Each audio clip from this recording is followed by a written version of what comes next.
Waheguru Ji Ka Khalsa, Waheguru Ji Ki Fateh to everyone who is here. I trust that you can hear me and that you are seeing my screen, which is open to the first slide of this presentation.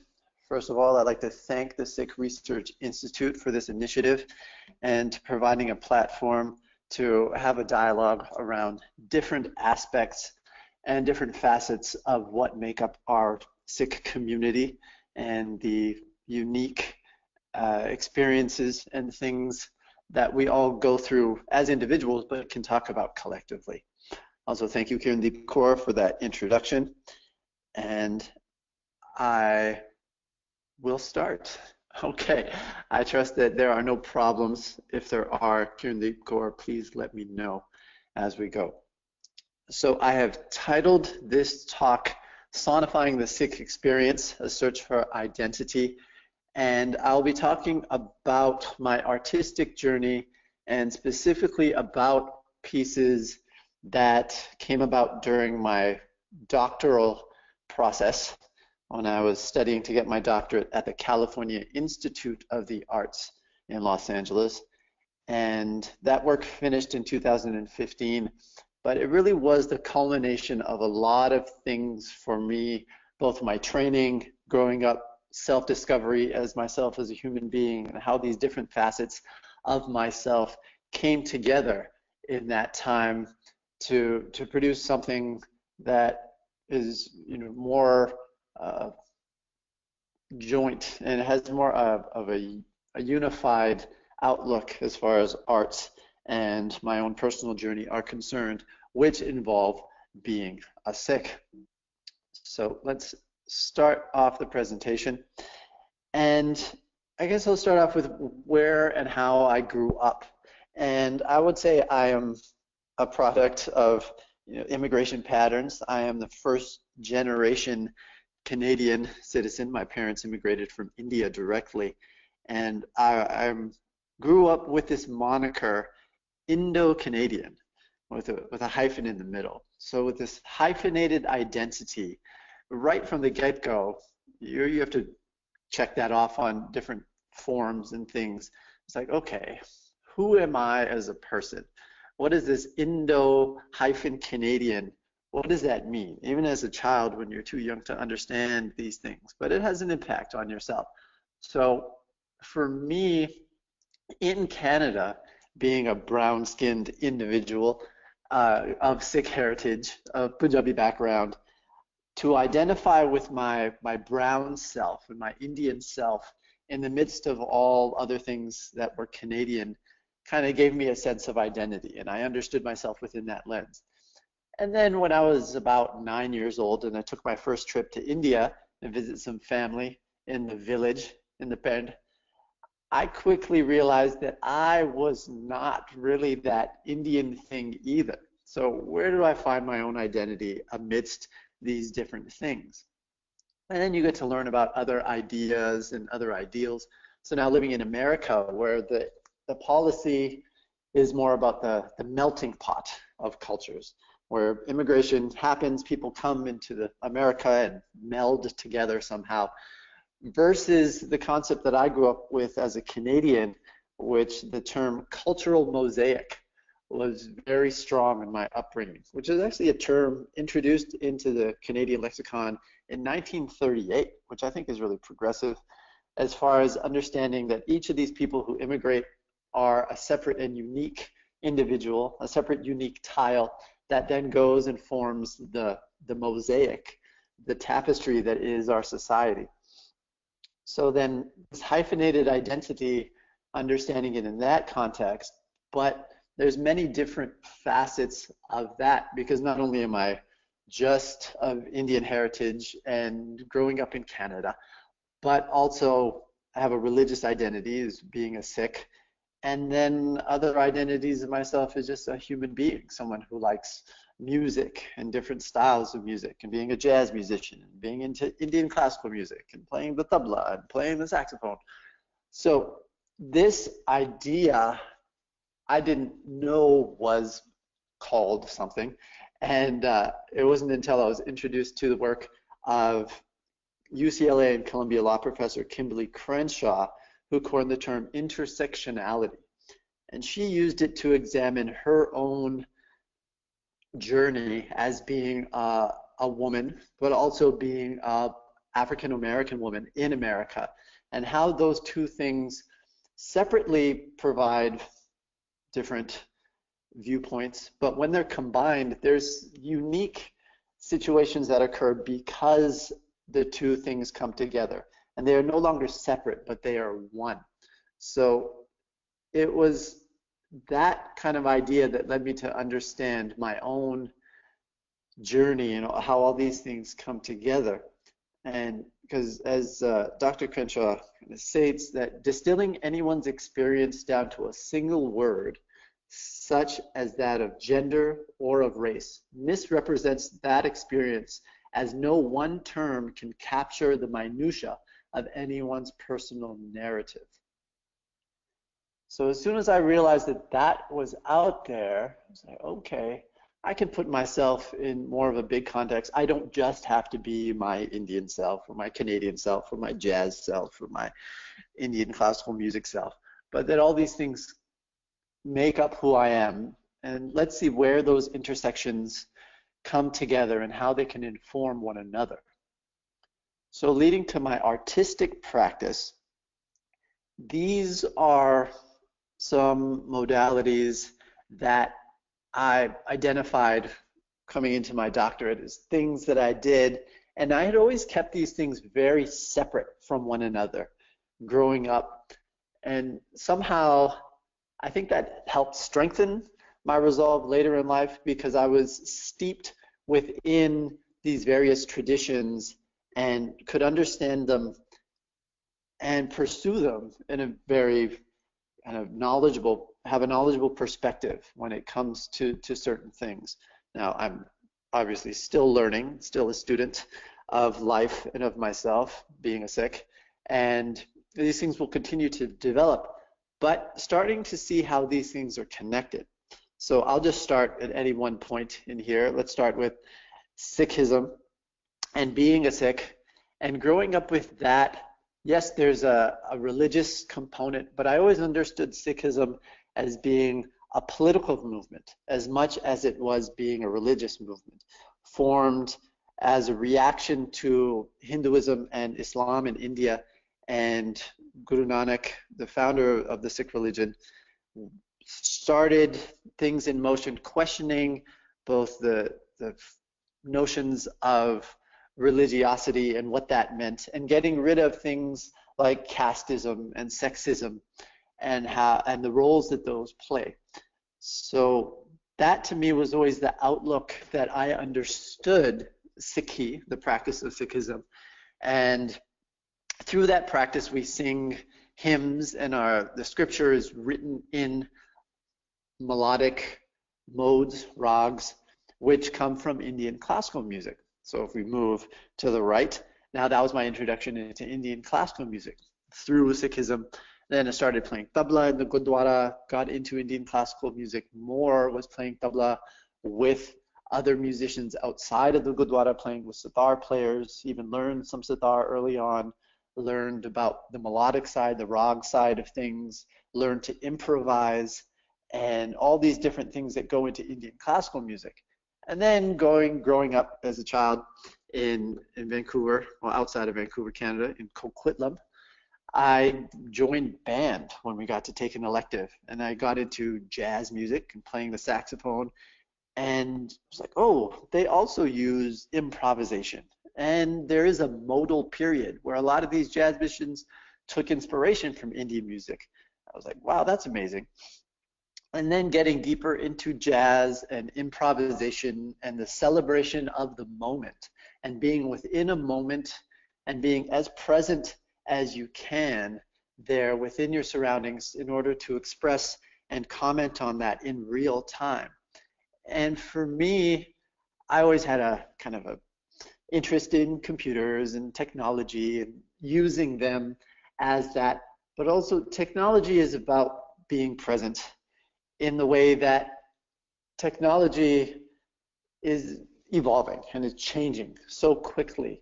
and the technology that one uses to express their lives, let's say in this point, for those of you who are not musicians, um, it has a certain timestamp to it, and it has a certain temporal reality to it, is that some of this technology only occurs now. And so that idea of time that got introduced, I found that very, very interesting. And then being within the times that we live in, how technology then plays a role. Now getting into social media and how we interact with one another. And when the Arab Spring happened and the government shut down a lot of the media that was happening, it was the people who were using technology to talk about what was happening and to tweet out what was happening and using social media. So that was their lens to view activism and how technology influenced activism and social justice, and all these various things started to come together. And then the activism, I've started to think, oh yeah, Sikhism is about activism. It's about being active in your community, and brings me full circle within this journey.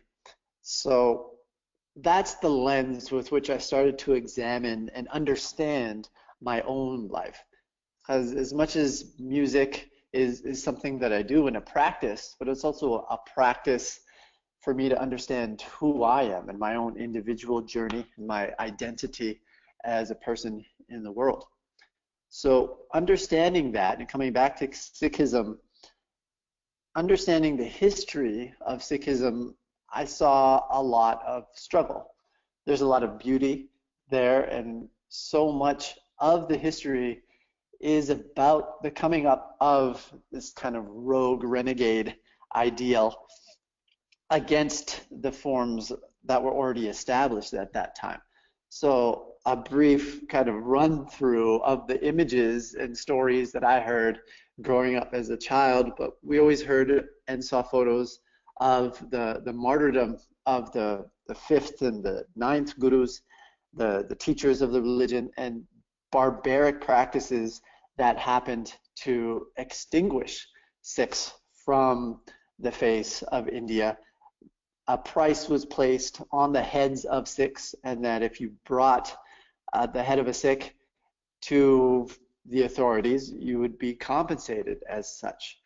Knowing about that, coupled with things, to go ahead a little bit, but the attack on the Golden Temple in 1984, which were by the government, had code names, Operation Blue Star being this one in particular. There are other ones such as Operation Woodrose, which then there was a reaction and the Prime Minister of India was assassinated by her Sikh bodyguards, which then led to the Delhi massacres and the pogroms to search out Sikhs in all of India. And there was many atrocities that were committed in that time. And after that time, going forward, there was what is known as the decade of disappearances, where Sikhs were seen in Punjab as militants and as something that was dangerous and needed to be exterminated.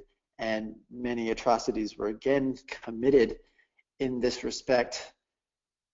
Just as a way, I can't go into all of the underlying things, but there's a lot to do with power and land and agriculture in Punjab. But just to know that being a Sikh, which has a very strong outward physical appearance, just maintaining that appearance and having unshorn hair and wearing the articles of faith makes you a target. So that also extends into North America. And I know it's been known about hate crimes and things that were happening, but as we go back into our history and examining incidences like the Komagata Maru incidents from 1914, or even earlier in 1907 in Bellingham, when there's a riot at a lumber mill, which led a lot of the South Asian diasporic individuals who were there to either go north into British Columbia or south into California, thus forming the Gather movement in California and in Canada for the community to develop and to build.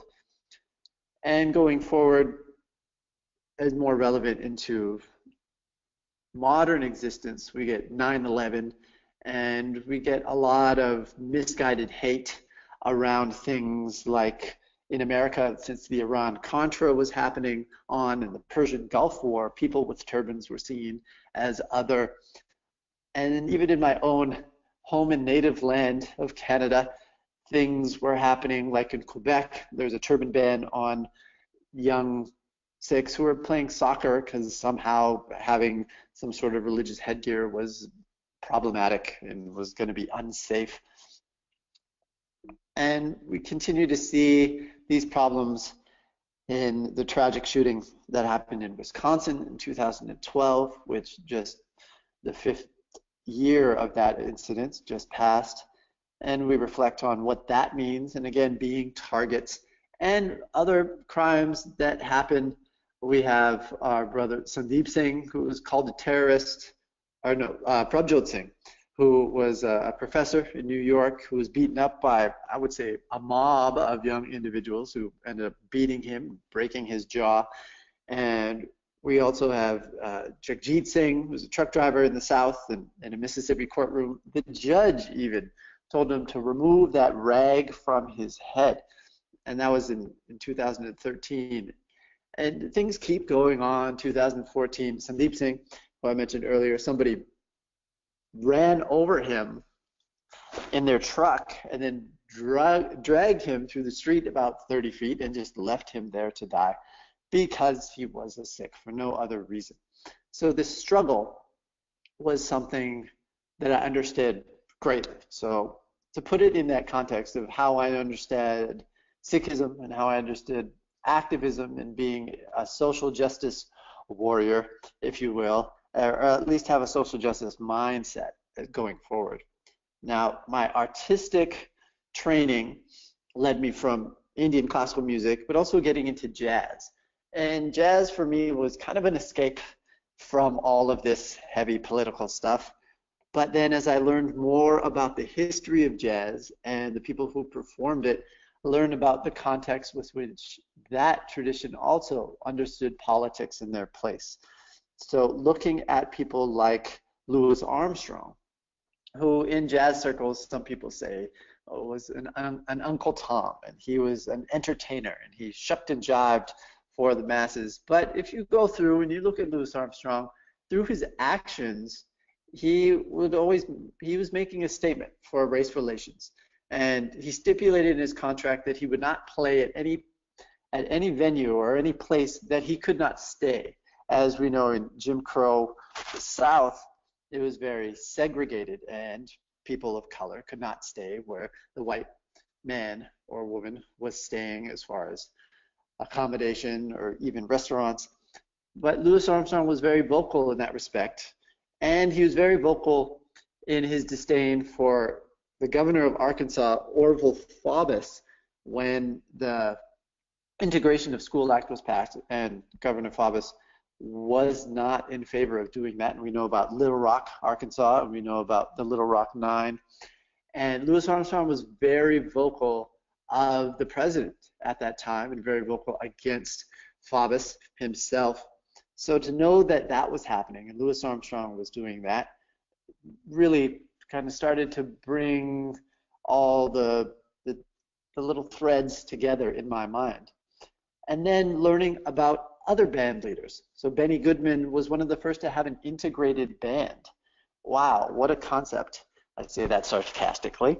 But to have a band made up of both white and black musicians was not allowed. And band leaders, through their actions, again, spoke that that was incorrect. So people like Benny Goodman, he had integrated bands. He had musicians such as Lionel Hampton and Charlie Christian in his bands. And there's other white band leaders that did the same, such as Artie Shaw and Charlie Barnett. And I think that is a really strong statement of the times of what artists were doing. So this is Dave Brubeck, and his stance on race relations was equally as strong. He was a little bit later than Goodman kind of when he came to popularity, but his bass player was Eugene Wright, a black man. And there were colleges that would not allow them to take the stage at that time. And Dave Brubeck would turn down work. He would cancel the concert rather than getting a different bass player, which really spoke to his integrity. And on one tour of the American South, he canceled 23 of 25 concerts. Could you imagine, for a musician whose bread and butter, their money, what they use to live their life, to make money to support their family, and for him to cancel 23 of those 25 concerts? So it really speaks to the heart of his moral fiber. And later on, I learned that he himself is of Native American ancestry, which helps to kind of tie things. But for him to pass as a white man at that time, and that nobody really knew about his ancestry, for him to speak up, that was really a strong thing for me that resonated. Then we had musicians, and the music started to become about the strife. So no longer their actions, but they brought it into their artistic focus. So this is Billie Holiday. She sang a song called Strange Fruit that was actually written by a Jewish American, the lyrics for that song.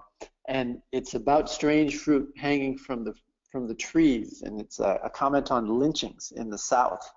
And it's a very powerful piece that directly comments on the situations that was happening and what people saw. So no longer using the art as merely an entertainment device, but to see it as a way to express and to comment on the times in which they found themselves. We also have people like John Coltrane, who commented through his music as well, through his album Ole, which was about the Spanish Civil War, but also through his piece Alabama, which was about some people, although he never said specifically, but about the things that were happening in Alabama, as we know is the place where the Birmingham, the bus boycott happened, where Dr. King was there doing nonviolent protest, but also where in Birmingham, Alabama, a black church was bombed and 4 black girls were killed, and that was a bombing by the KKK at that time. So the protest now started to come up where politics were addressed, and we have many jazz musicians who took this on. We have people like the Art Ensemble of Chicago and the AACM happening. We have people like Nina Simone, who's very vocal, and she's the one who actually said that quote, that an artist's duty is to reflect the times in which they find themselves. We have people like Archie Shepp, who wrote about Attica, a piece about the prison there. We have people like Cecil Taylor, whose work is deeply political. People like Randy Weston, who brought in a deep African element through African drumming, and Uhuru Africa, freedom. And his records, along with others, anything that mentioned freedom, were actually banned in Africa, in South Africa, especially apartheid. So anything where black people were expressing freedom, the government sought to ban those things out. And then I came to discover about the work of Fred Ho and the work that he had done as an Asian American to understand what that is. And there's a Asian improv scene kind of out of San Francisco, and himself and John Jang speaking towards the Asian experience, again, taking it out of the black context specifically, but using it to speak towards their struggles. So that really laid down the foundation for me to see, okay, how is this happening in jazz, and how did these artists see themselves? And during the civil rights era and the civil rights movement, how does that struggle continue into their artistic practice and who they are as people, and how that expresses through their art form? Now, being a musician, yeah, I'm growing up, I'm studying saxophone, I'm playing jazz, I'm learning, but also having the Indian music heritage. And I was like, well, has anybody ever done this before? What does it mean to be an Indian jazz musician? And for me, I've always felt really isolated in any of these respects. So I grew up in a very white suburb of Vancouver, Coquitlam. I was I was the only brown kid in most of my classes growing up, definitely in elementary school, and definitely the only Sikh in most of my schools. So seeing myself as an outlier, but then you examine history and you go, well, what about people like John Handy, the saxophonist there, and Ustad Zakir Hussain in the middle, tabla player, and Ustad Ali Akbar Khan. They were doing experiments like this in the 70s and put out records combining Indian classical, North Indian classical jazz together.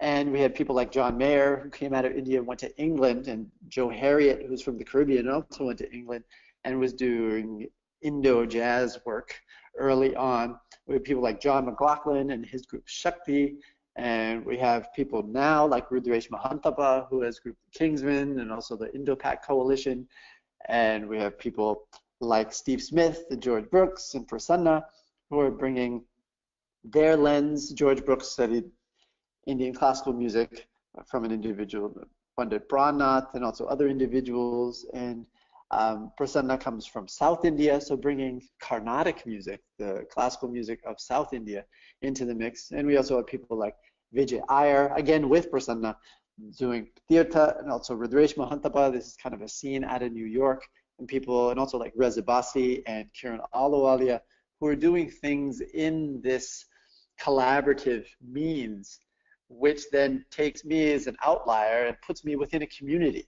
and say, hey, I can do these type of things as well. So now bringing it to my own work, this was the first concert. I had to do a performance project every year during my doctorate, which was 3 years.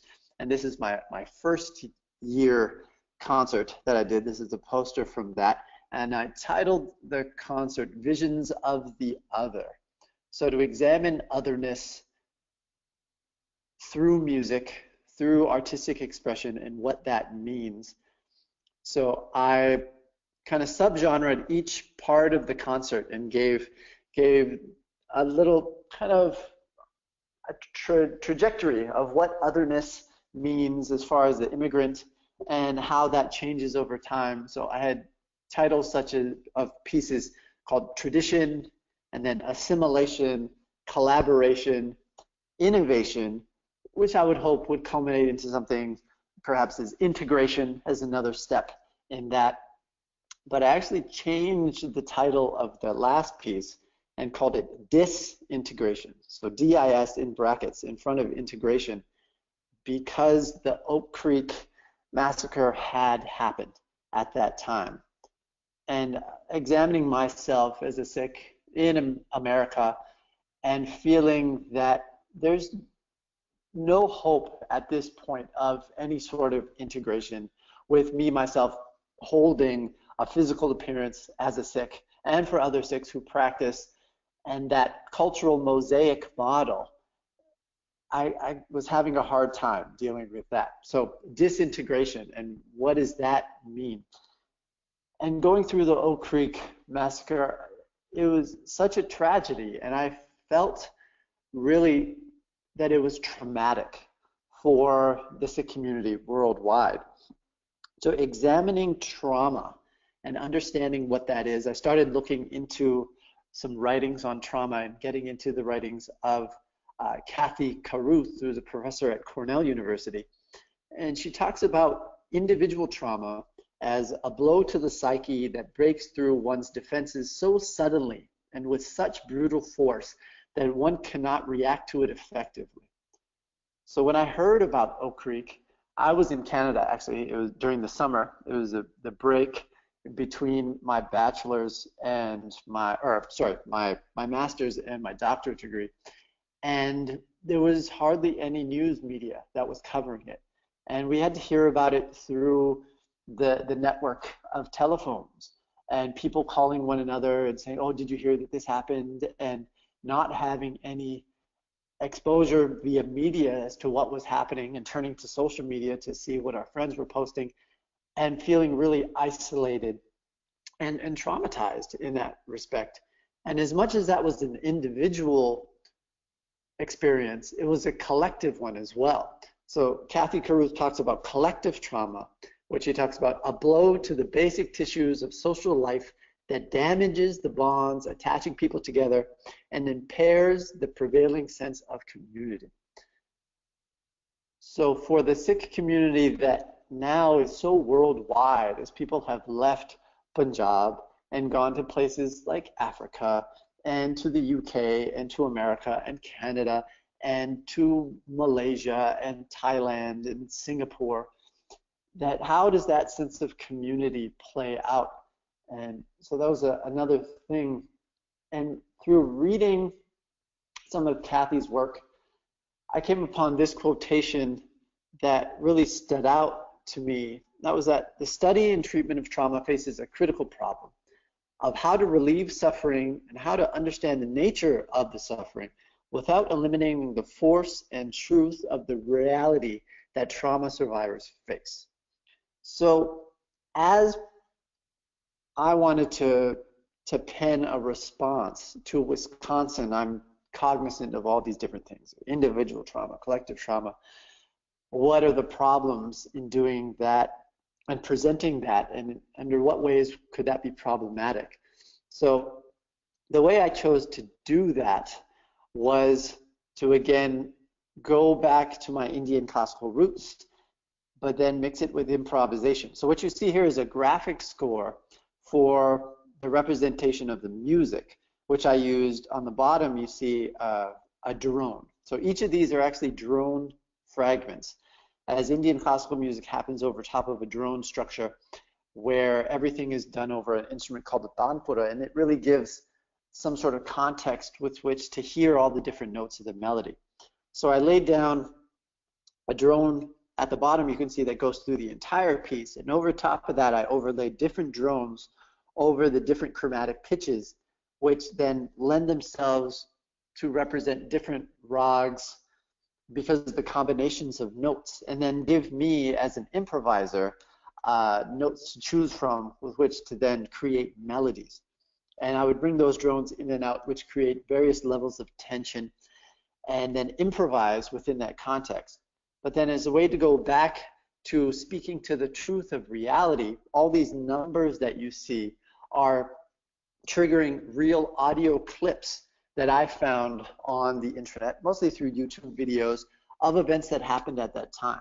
So these are clips from the 911 dispatch. These are clips from the police scanners. These are clips from news outlets that did cover the story, things that happened in the aftermath, and stories of people such as Valerie Kaur, who spoke very eloquently at that time and who always speaks very eloquently. And to use those snippets as real audio from the event, so to get to trigger memory and to understand memory. So to trigger all of those things, I also used technology and developed a MIDI thumb controller that I could use to trigger the drones when I wanted to, and also to trigger the audio effects when I wanted to. So while I was at CalArts, my mentor at that time, Dr. Ajay Kapoor, he's very much into technology and coding, and so he asked me to be a part of his classes and learning about computer coding and building interfaces, and I really had no interest in it, to be honest. But through going through it and going through that, I learned how to use these tools then in service of my artwork, and how I can then not just be a slave to the audio and just play a track, but to trigger things in real time, and again to be a part in the moment, and to use improvisation as a means to celebrate that moment. So I have been talking for a long time, so I figured now would be a good time to see a small version of this piece, which I titled Wisconsin, as an homage to John Coltrane's Alabama, in about this piece. So you'll see and hear all these things that I've been talking about. It's only a few minutes long. Now, in order to get some good audio, I have to switch the audio preferences here. So it will just take a few moments, but then you'll hear this piece, and then I'll switch back after the piece is done and continue on with the lecture.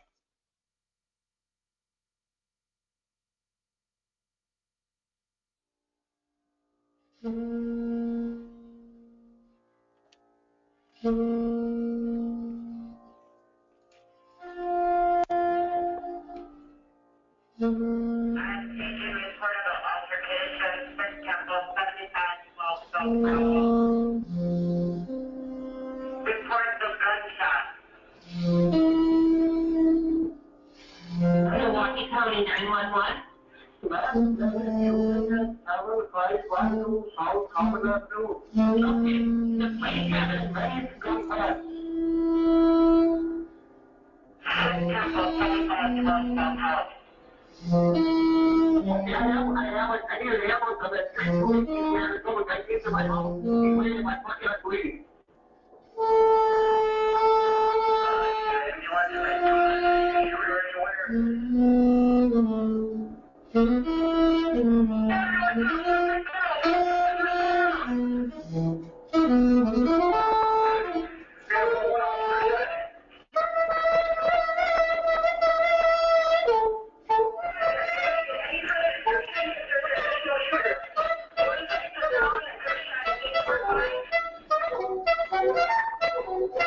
After he was shot outside the Sikh temple, Murphy heroically told other officers to leave him and tend to the other victims.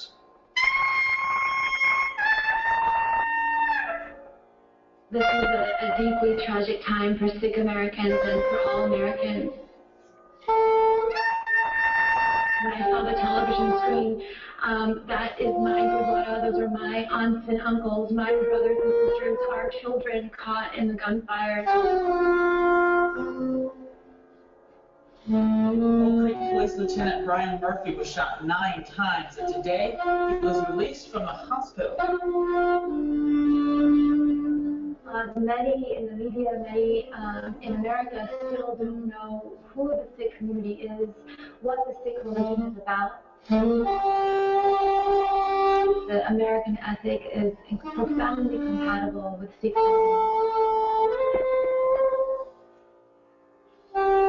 Sikhs believe in equality between all people of all races, classes, backgrounds, between women and men.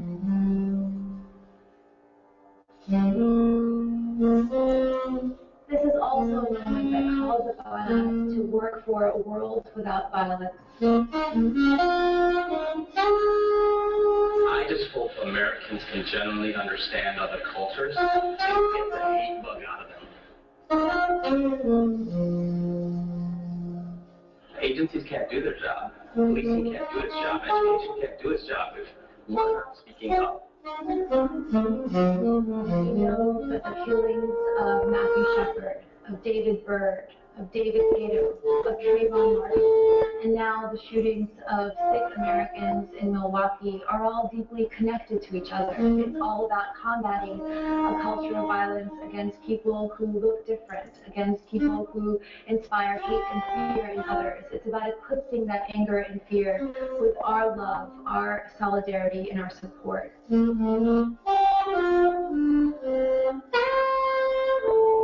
This is a moment that calls upon all Americans to recommit to this idea of a country devoted to religious pluralism, of respect, and of peace.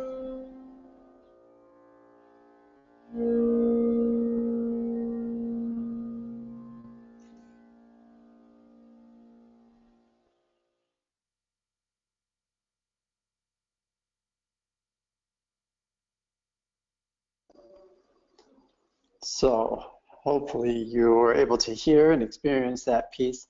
And that, my hope with that piece was to reflect on that both at the time and in the moment of hearing all of the audio clips, but also to hear it as a listener and to understand what that was like to go through at the time when it happened.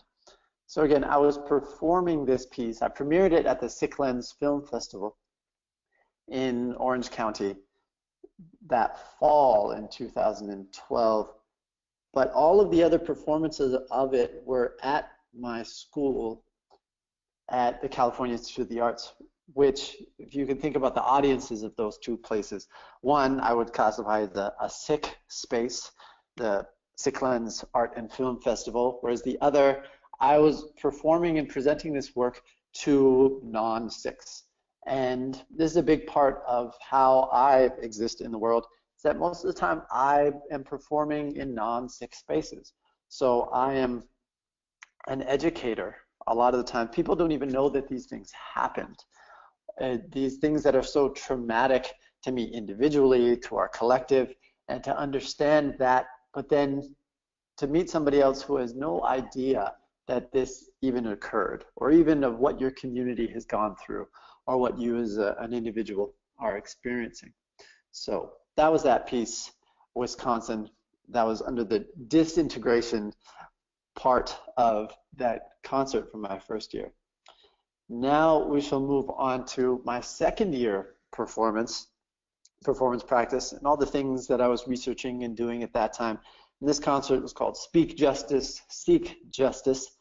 And the piece I'm going to talk about from here is the one that went along with, is the bottom, you can see the screening of the documentary film The Last Killing with live musical accompaniment. So The Last Killing is a film, a documentary by my friend Satinder Kaur, who lives in Los Angeles. And this was produced by INSAF.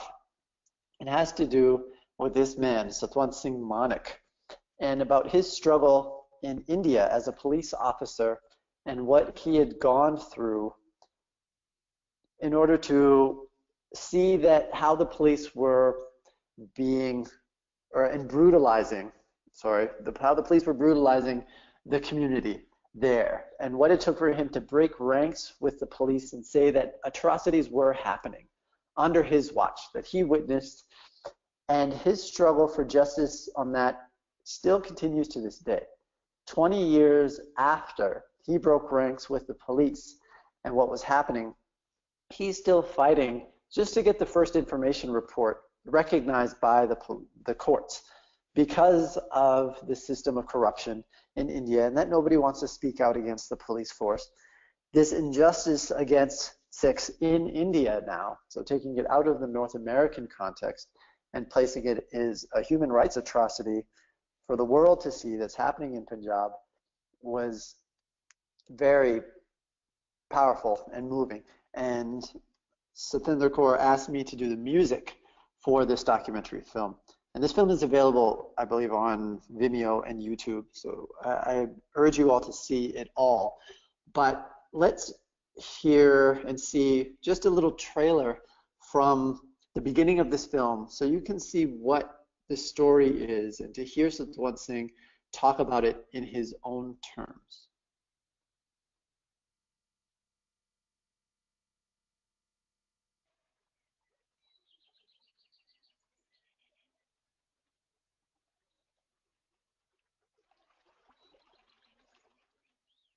Kulwant Singh ਕੰਤਾ ਇੱਕ matric ਪਾਸ 15-16 ਸਾਲ ਦਾ ਨੌਜਵਾਨ ਗੱਭਰੂ ਸੀ।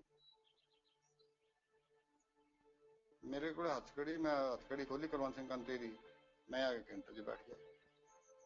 ਮੈਂ ਸਾਰਾ ਕੁਝ scene ਦੇਖੀ ਗਿਆ। ਇੱਥੇ ਗੋਲੀਆਂ ਮਾਰਤੀਆਂ, ਫਿਰ ਧੌਣ ਵੜਤੀ, ਨਹਿਰ ਛੱਡ ਦਿੱਤੀ ਇਸੇ ਜਗ੍ਹਾ ਤੇ। ਉਹਦੀ ਬੋਡੀ ਰਹਿ ਗਈ, ਬੋਡੀ ਦੇ ਵਿੱਚ ਉਹ ਕਮੀਜ਼ ਫੜ ਕੇ ਤੇ ਆ ਪੇਟ ਪਾੜਤਾ।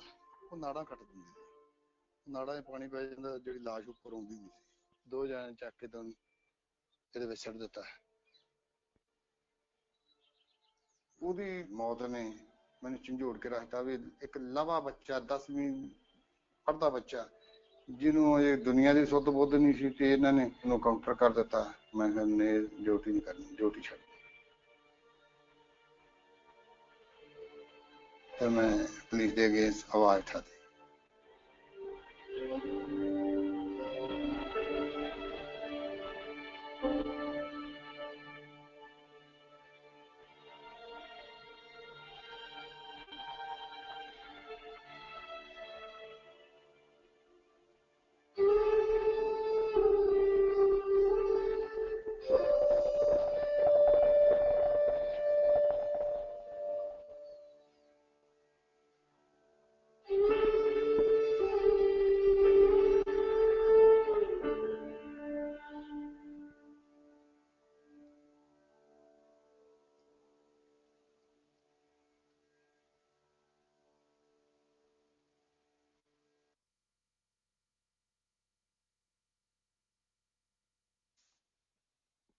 So there you saw what the film, those are the opening couple moments of the film, and the rest of the film goes on to show the process of Satwant Singh. So doing the music for this was very interesting for me because I wanted to place it not within a specific context. Because again, these were human rights abuses that were being conducted, and they just happened to be taking place in Punjab. So to make the music overly with a North Indian classical music focus, to me, defeated the purpose, because I wanted to put it within a global perspective. So you heard strings in there alongside the piano, European instruments, but with the bansuri and the tanpura drone underneath and some sitar. So using an intercultural ensemble was really important for me. So I did all the music and recorded it myself and put it to the film. But then for this performance at Seek Justice, Speak Justice, I showed the film with no audio except for the spoken text, and then we played all the music live. So you can see going from the left side, there's a edge of the piano there. There's myself playing the bansuri, conducting. Behind me, there's a bass player. There's a drummer. Over there, there's a string section. Behind the string section is a tabla player and a sitarist. So here's a clip of the score of how do you bring these instruments together and how do I write for them. So using, again, an intercultural ensemble to put Manik's pursuit of justice in a global perspective. That was really important for me. And now I was at CalArts and doing a lot of being exposed to lots of different types of art and artistic practice and having a space there for installation work. So that led me to do another version using this content and bring it into an interactive video and sound installation, examining the body as a means of translation. As you can tell this story to people, but how do you get them involved? So I chose to make an interactive installation. So I started drafting up ideas that people would go into a space and see clips of the film and also have to interact with some artifacts and the way that sensors would pick up people's movements and somehow change the audio and the video to show that they have a duty, and that as they get closer or further away from things, they either become more distorted or the closer they become, the clearer they become. So a very one-to-one relationship, but to put a person in the means of their own understanding is they have to walk towards these things that sometimes they can't see, that are blurry, that are not clear, but in order to make them clear, you have to learn about them and interact. And part of that was using, where is it?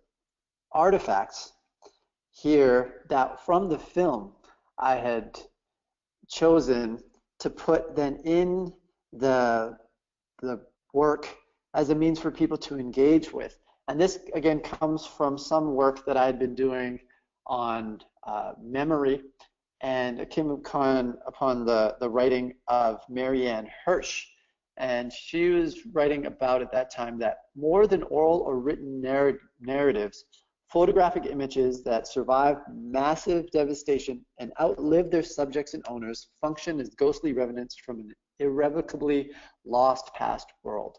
They enable us in the present not only to see and touch the past, but also to try to reanimate it by undoing the fatality of the photographic take. So in this respect, the displaying of the photograph and these other two artifacts, the shoe and the glasses that were broken, I thought to bring people who had passed and things from the story and bring it into the present as something that was tangible and that made it more relevant. And now to go through this process, I skipped one slide, but I'll go back to it. And these are all things that I built pedestals to hold the artifacts, to build a microcontroller to control all the circuitry, to send signals from various programs that would manipulate audio and video, and using sensors to measure people's proximity in the space. So let's see a short video of an experience of that installation and what happened to get a sense of what that meant and what it was like for the people who were in that space at that time.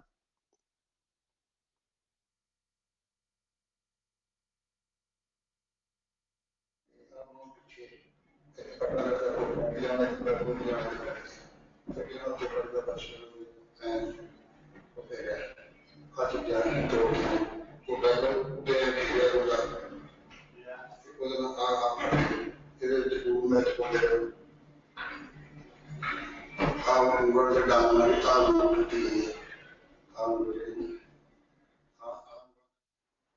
है मेरी जमीन जाके मैंने नहीं चंगे लगेगा उस तो बाद महकमा में लगन लग गया महकमे ने फिर मैनू दिहाड़ी दिन इंटरोगेशन किया भी तू खाड़ मिल चुके हैं मेरे बिठा के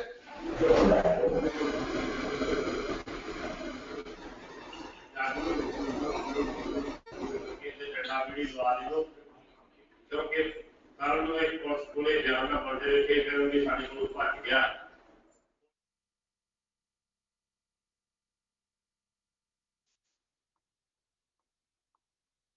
So there you got a sense a little bit of what that installation work was like. It's very powerful for myself, not only to create it, but for the people who went through it and to see how they interacted with the space. And it was very different from person to person of what they took away from it. As were they willing to interact? Were they willing to go into the space? Were they willing to go through these sounds that they didn't understand? Again, for those of you who understood Punjabi, it's a little easier to make sense of what's happening. But imagine that you don't understand the language, and then it's distorted on top of that, and the visual is distorted. What would make you want to go into that space and to experience what was happening? Now, this brings me to the third and final year of my doctorate, and the performance project I did was based upon the Komagata Maru incident of 1914 from Vancouver, British Columbia, where I was born and raised.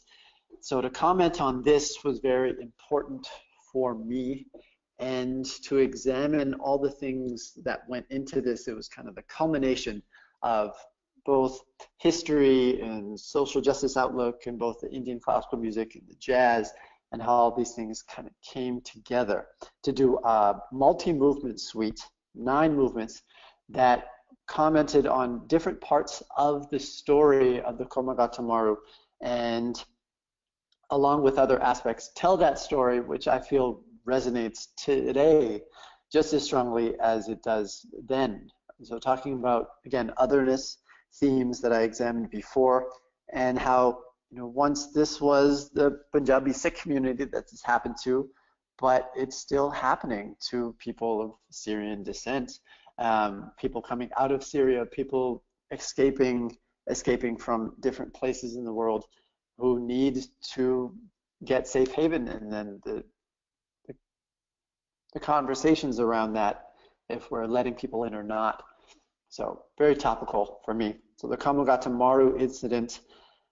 Also, I had access to, because it was the centenary of this event, the 100th year had come up. There was a lot of work being done by people in Vancouver, such as a friend of mine, Naveen Gurn, and through the Simon Fraser University, doing things to archive and bring up all the things that there's actual photos from 1914, believe it or not, that were then digitally scanned and made available to the public.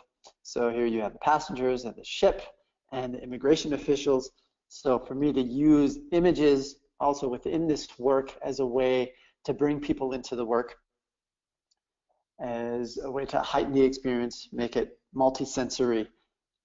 And also by doing that, I went into my music theory background and came up with some original music theory concepts and ways to bring chords from the jazz world and meld them with rags in a more informed perspective that had been done before.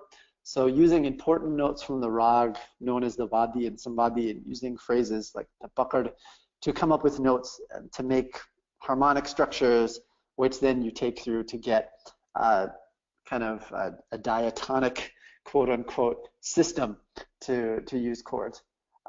So I did this for different rags in different keys and use that for the basis for composition.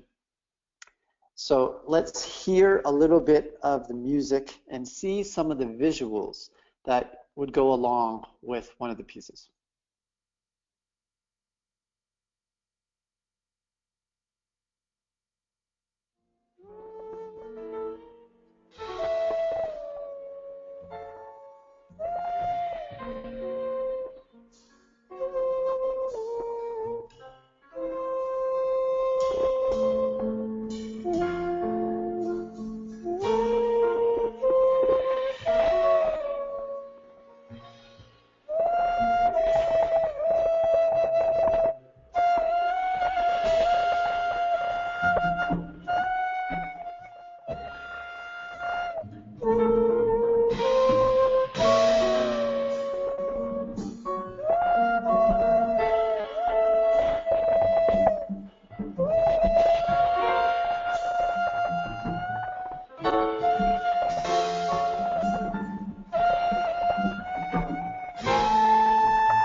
So there you saw a visual, a long panoramic of the bay of where the ship was held off the coast of Vancouver Harbor, where the passengers were not allowed off. And you saw that overlaid with the passenger manifest that showed the names and the ages of the people involved. So the visual aspect was really important to me as a way to bring this into the present. And not only did I use archival photos, but I used archival editorials from newspapers at the time. And it's very interesting to see what was being thought about at that time through artistic expression. And then I had also contemporary artists. So this is the work of Aurojit Sen, who does work from India on miniatures and miniature paintings, and how he overlays modern ideas on top of archival imagery. Also original photography by a friend Pradeep Singh from Vancouver, as well as another photographer that's Kimberly Andriet's work from Vancouver of a ship passing under the Lionsgate Bridge in Vancouver, which I thought was very topical. And also combining artwork from other friends of mine who do amazing work. So here's the work of Rupi Kaur, Rupi Dutt from the Bay Area, Nisha Sambi, and Kamaljeet Alawalia, who does work with Rag and all these different things, and other people to bring this context, to bring it into a context that it becomes more relevant and in line with other things that are happening. So this whole work was also, I was exploring diasporic identity and what does it mean to be the diaspora. And I came upon a quotation from this woman, Lily Cho from Canada, who wrote about that the diaspora are not simply a collection of people, but communities of scattered individuals bound by some shared tradition, race, or religion. Rather, they emerge in relation to power, in the turn to and away from power. So again, examining diaspora in this context helps to open it up for me, and that my community and who I'm trying to reach are those who are dispossessed and those who don't have access to power. So I did a version of this with a string quartet, and there was a poet reading original poetry with the visuals and lighting design, and all these different things came together for my final performance project, which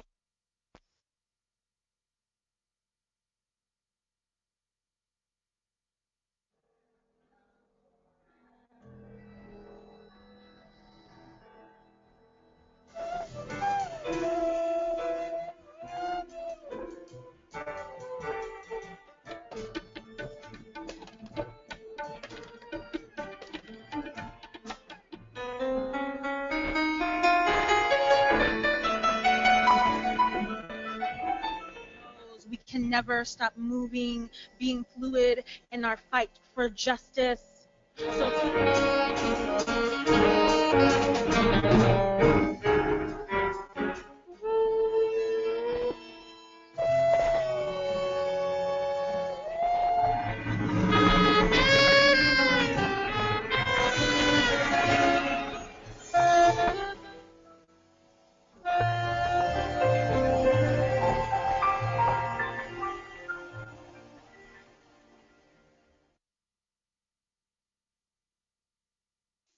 So I hope that gave you a sense of what it was like to be there. I also did a different newer staging of that piece. That was at the Walt Disney Concert Hall in Los Angeles with that same ensemble, different narrator, but to get to do it in a bigger space. And there's video of that, which is finally edited and mixed in the audio, and I'll be releasing that maybe sometime in the fall. But that was a very important work, and that work is documented again in album form with a jazz quartet of musicians from Vancouver, and that's just piano, bass, drums, and myself playing saxophone, bansuri, and tabla. And I'm incredibly proud of that work, not only musically being an achievement of mastery in some form of my craft and as a composer, but also because it has strong connections to what it means to be a Sikh, to be Canadian, to tell these stories in a way that helps others understand and to bring them into the present. So with that brings me to the end of my presentation. And I hope you could see that the ways that Indian classical music and jazz and social justice, those worlds intersect and combine for me as a way to understand who I am and my place in the world, and how artistic expression helps me to tell that story to others. And there was a concept that I found in my writing, or in my research, about a term called post-memory. And that was something that Marianne Hirsch from Columbia talked about. And it's about the relationship that the generation after, she's talking about after trauma, bears to the personal, collective, and cultural trauma of those who came before, to experiences they remember only by means of the stories, images, and behaviors among which they grew up. But these experiences were transmitted to them so deeply and effectively as to seem to constitute memories in their own right. These events happened in the past, but their effects continue into the present. So the idea of post-memory, of understanding the struggles of Sikhs, and to have heard those stories, and in some ways to have experienced them, although they happened when I wasn't even alive or I was a very small child, to understand what that was like, and to have that post-memory in my brain, to feel like I went through that experience. And also to understand my place in what Ava Hoffman calls the hinge generation. So Ava Hoffman was someone who wrote about memory and as it relates post-Holocaust. And she calls the hinge generation, the second generation is the hinge generation, in which received, transferred knowledge of events is transmuted into history or into myth. So I consider myself as part of that hinge generation. And for all of us who are alive right now to experience what has happened in the past, but it's up to us to be that hinge generation. And do we transmit that forward into the future so that it's relevant still today, or do we not talk about it and in some way that story becomes a myth? So that's the thought that I want to leave you with at this point in time, and hopefully you've enjoyed the thoughts presented here today, and that they've given you something to think about and to understand and to take back into your own lives and understand how that works. So with that, thank you very much all for listening.